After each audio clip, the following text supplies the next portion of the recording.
নমস্কার, শুভ সন্ধ্যা। সান বাংলার পর্দায় আপনাদের স্বাগতম। শুরু করছি আপনাদের ফেভারিট গেম শো লাখ টাকার লক্ষ্মী লাভ। আজকেও রোজকার মতো তিনজন মা লক্ষ্মীর সঙ্গে দেখা হবে। আজকেও রোজকার মতো তাদের গল্প শুনবো তাদের স্বপ্নের জার্নির কথা। চলুন ওয়েলকাম করি আজকের তিনজন মা লক্ষ্মীকে।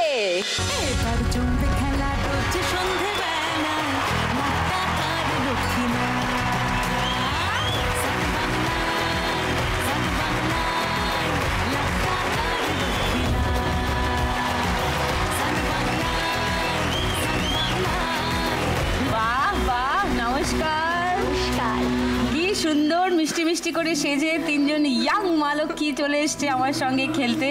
তোমাদের তিনজনের সঙ্গে আলাপ করব, তোমাদের গল্প শুনবো। 3 ফুটফুটে মা লক্ষ্মী, চলে যাও পোডিয়ামে। Thank you for coming.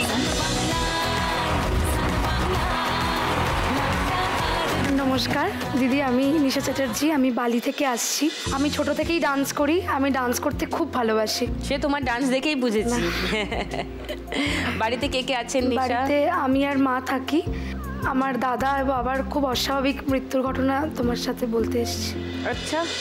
আমার দাদা দুটো বাচ্চাকে বাঁচাতে গিয়ে নিজের জীবন চলে যায় 22শে শ্রাবণ, রবীন্দ্রনাথের মৃত্যুদিনে। 2002-এর ঘটনা বলছি এটা। 2003-এ আমার জন্ম হয়, আমি আসি।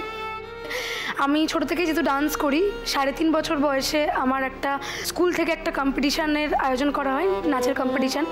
তো আমি আর মা আগে চলে যাচ্ছিলাম, বাবা পিছনে সাইকেলে আসছিল। বাবাকে 10 টাকা লরিতে ওখানে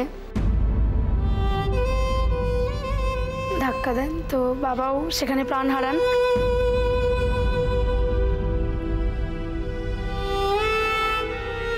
বাবা যেহেতু জুট মিলে কাজ করতেন, নো ওয়ার্ক নো পেতে, তো সেই জন্য কোনো পেনশনেরও সুবিধা নেই, যেহেতু বাবা রিটায়ার করার পর মারা গেছেন। সেই জন্য মায়ের অত্যাধিক বয়স হয়ে গেছে, এখন আমি ছাড়া মায়ের আর সত্যি কথা বলতে কেউ নেই। আচ্ছা। আমার একটা ছোট্ট ডান্সের স্কুল আছে। বাহ, এভাবে চলে যাচ্ছে।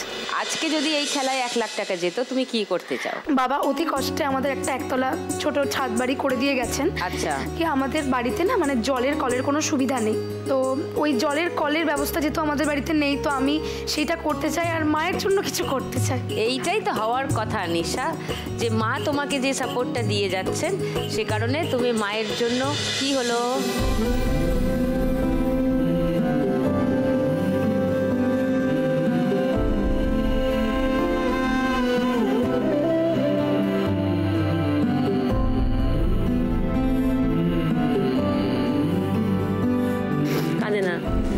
আমি তো এবার কথা বলতে পারবো না।